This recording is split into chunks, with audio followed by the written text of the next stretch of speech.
Good morning student, chemistry classes में आपका स्वागत है। आज हम लोग पढ़ेंगे लेक्चर 5 में magnetic separation process. Magnetic separation process concentration का मेथड है।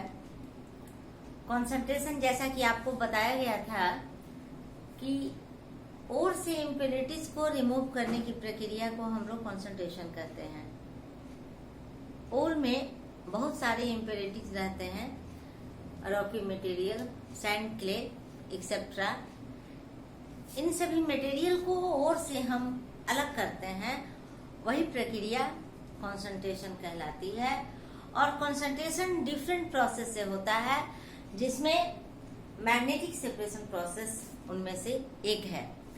मैग्नेटिक सेपरेशन प्रोसेस जैसा कि आपको बताया गया था कंसंट्रेशन में कि there are various process of concentration and the process of concentration depends upon the nature of ores and impurities. तो यहाँ पर हम लोग देखेंगे कि ओर और इम्प्योरिटीज का नेचर कैसा होना चाहिए। ओर एंड इम्प्योरिटीज का नेचर कैसा होना चाहिए, जैसा कि आप देख रहे होंगे यहाँ पर लिखा हुआ है ओर मैग्नेटिक नेचर का होना चाहिए और इम्प्योरिटीज नॉन मैग्नेटिक नेचर का होना चाहिए। ये डिफरेंट नहीं है कि ओर ही मैग्नेटिक नेचर का होगा और इम्प्योरिटीज ही नॉन मैग्नेटिक नेचर का होगा। ये मतलब है कहने का कि ओर एंड इम्प्योरिटीज में से एक होना चाहिए, कोई एक, any one should be magnetic in nature and another should be non magnetic in nature. Ore के साथ इम्प्योरिटीज है, दोनों को हम लोगों को अलग करना है। तो इनका नेचर क्या है, इन दोनों में से ओर या इम्प्योरिटीज में से किसी एक को मैग्नेटिक नेचर का होना है और दूसरे को नॉन मैग्नेटिक नेचर का होना है। तो इस तरह के कंडीशन के लिए कि ओर या इम्प्योरिटीज में कोई एक मैग्नेटिक नेचर का है और दूसरा नॉन मैग्नेटिक नेचर का है, इसके लिए हम लोग मैग्नेटिक सेपरेशन प्रोसेस अप्लाई करते हैं। अब मैग्नेटिक सेपरेशन प्रोसेस हम करते कैसे हैं? चुंबकीय पृथक्करण विधि हिंदी में हम लोग इसे कहते हैं। मैग्नेटिक सेपरेशन प्रोसेस के लिए इस फिगर को हम लोग देखेंगे। इस फिगर से हम समझेंगे कि मैग्नेटिक सेपरेशन प्रोसेस हम कैसे कंप्लीट करते हैं। तो मैग्नेटिक सेपरेशन प्रोसेस के लिए मैग्नेटिक सेपरेटर का हम यूज करते हैं। आप यहाँ पर देख रहे होंगे, फिगर में देख रहे होंगे, दो व्हील जैसा बना हुआ है और ये बेल्ट दिख रहा है। ये बेल्ट इस व्हील के सहारे ही मूव करता है। ये बेल्ट जैसा कि यहाँ पर डायरेक्शन में दिखाया गया है, पहले इधर जा रहा, फिर ये इधर मूव कर रहा होगा। आपने देखा होगा गेहूं पीसने का मशीन या मसाला पीसने का मशीन, दोनों तरफ से व्हील जैसा लगा रहता है और एक बेल्ट के सहारे दोनों मूव करता है। वही स्थिति यहाँ भी है इस मैग्नेटिक सेपरेटर का। अब इस मैग्नेटिक सेपरेटर में हम लोग क्या करते हैं कि यहाँ ऊपर में एक कोन अरेंजमेंट रहता है, जिसको हम लोग ऊपर कहते हैं शंकु के आकार की संरचना।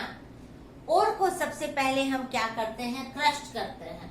ओर को हम लोग क्रस्ट करके पाउडर बनाते हैं और इस पाउडर्ड ओर को इस हुपर के सहारे हम लोग इसे बेल्ट पर गिराते हैं, बेल्ट पर पास आउट करते हैं।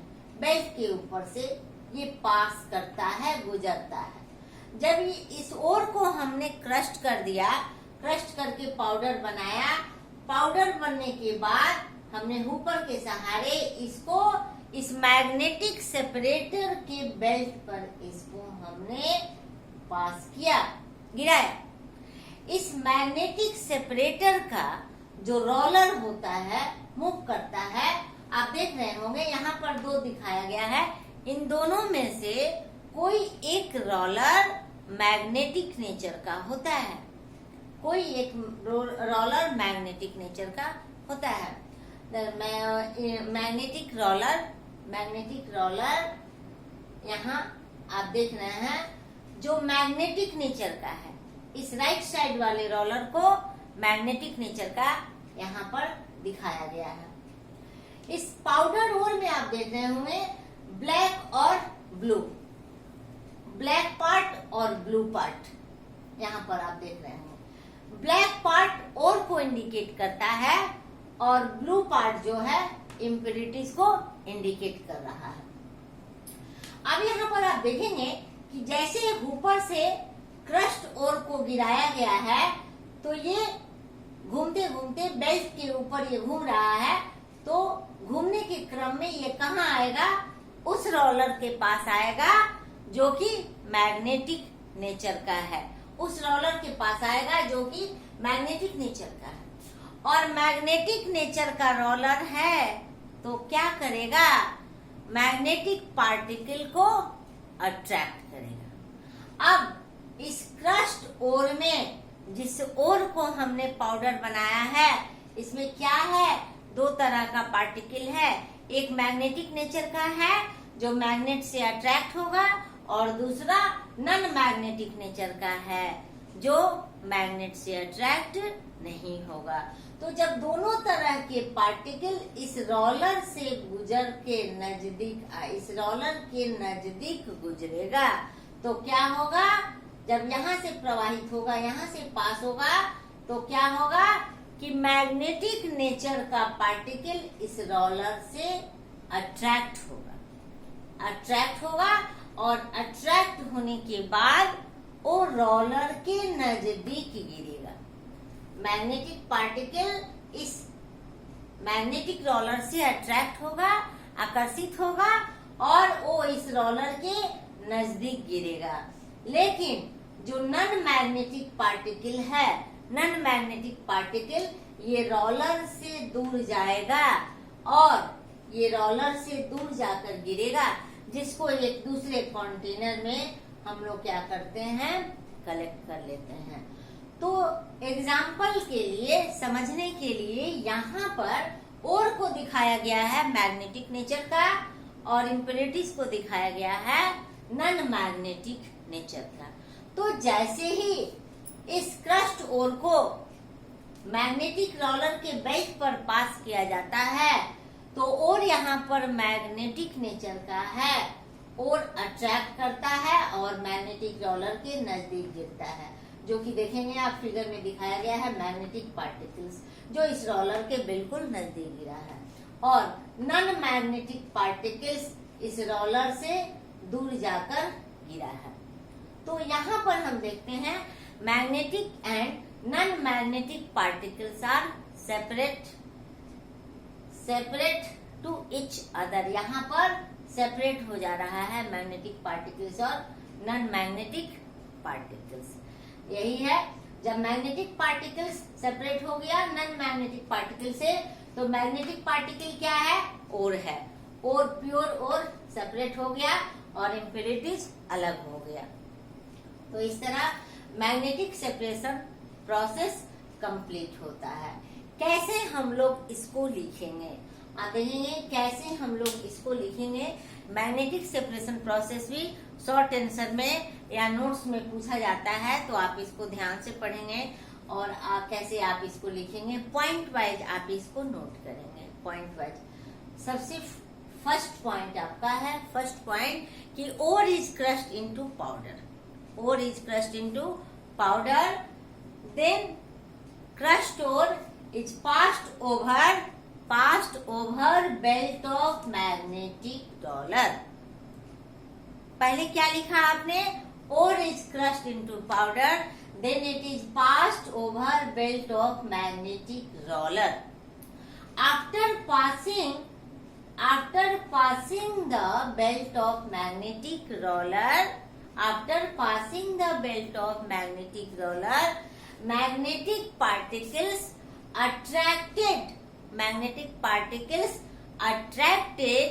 towards the roller, and it falls down nearer to the roller, whereas non-magnetic particles not attracted to the roller and it farther away from the roller, which is collected in another container. In this way, magnetic particles and non-magnetic particles are separated to each other. तो सबसे पहले हम लोग इसको लिखेंगे, आप यहाँ पर देखेंगे। सबसे पहले हम लोग लिखेंगे कैसे इसको, step wise. ore is crushed into powder, then it is passed over the belt of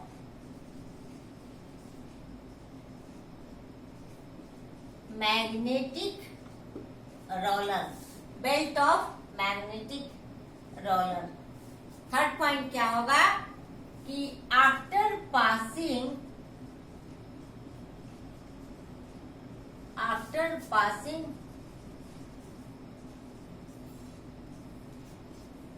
magnetic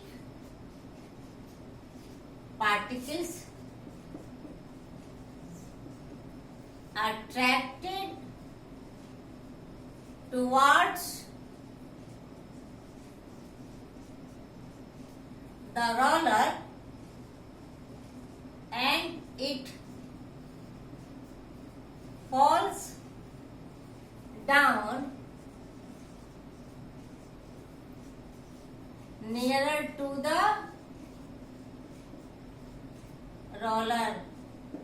fourth point, magnetic particles इस रोलर से अट्रैक्ट हुआ और रोलर के नजदीक जाकर गिर गया, near to the roller. Non magnetic particle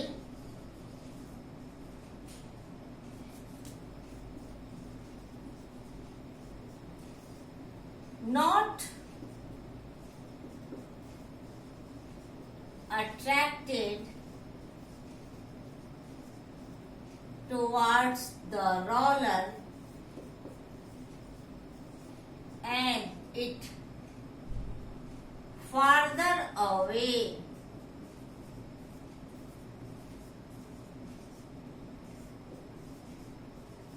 from the roller and collected in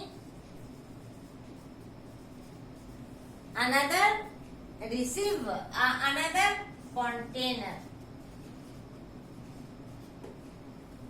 container। बस यहाँ पर चौथा पॉइंट खत्म होने पर क्या हो गया कि magnetic particle and non magnetic particle separate हो गया। क्या लिखा आपने क्या लिखा, इसको कैसे डिस्क्राइब किया मैग्नेटिक सेपरेशन प्रोसेस को? First, the ore is crushed into powder. First point आपका है the ore is crushed into powder. Ore को आपने क्रश्ड किया, पाउडर में बनाया, पाउडर में चेंज किया। सेकंड है then it is passed over the belt of magnetic roller। Crushed ore को आपने मैग्नेटिक रोलर के बेल्ट के ऊपर पास किया। पास करने के बाद third point, after passing magnetic particles attracted towards the roller and it falls down nearer to the roller. जब आप क्रश्ड ओर को मैग्नेटिक रोलर के मैग्नेटिक सेपरेटर के बेल्ट के ऊपर से आप पास करते हैं तो नेचुरली मैग्नेटिक पार्टिकल क्या होता है, इस रोलर से जो कि मैग्नेटिक नेचर का है अट्रैक्ट होता है और अट्रैक्ट होने के बाद मैग्नेटिक रोलर के नजदीक गिरेगा। चौथा point, fourth, non magnetic particles not attracted towards the roller and it farther away दूर जाना, and it farther away from the roller। Non magnetic particle आप देख रहे हैं जो कि इस रोलर से अट्रैक्ट नहीं हुआ है, इस रोलर से दूर जाता है, farther away from the roller and collected in another container. Collected in another container. तो इस तरह आप देख रहे हैं कि non magnetic particles and magnetic particles दो सेपरेट कंटेनर में आपको दिखाया गया है। और सेपरेट कंटेनर में हम तभी दिखा रहे हैं जब ये सेपरेट हो गया है। सेपरेट कंटेनर में दिखाने का मतलब है कि ये सेपरेट हो गया है। जब हमने ओर्स को लिया था तो वहां सेपरेट नहीं दिखा रहे थे, क्योंकि ओर्स के साथ इम्प्यूरिटीज मिक्सअप था, ओर के साथ इम्प्यूरिटीज मिला हुआ था। और यहाँ पर हमको करना क्या है, ओर से इम्प्यूरिटीज को रिमूव करना है, जो कि यहाँ पर फाइनली हो गया है। ओर से इम्प्यूरिटीज को हमने रिमूव कर दिया है। तो इस तरह से मैग्नेटिक सेपरेशन प्रोसेस कंप्लीट हुआ। नेक्स्ट क्लास में हम लोग पढ़ेंगे फ्रॉथ फ्लोटेशन प्रोसेस, और फ्रॉथ फ्लोटेशन प्रोसेस के बाद calcination and roasting. Calcination second step of metallurgy and roasting is the third step of metallurgy. Okay, thank you.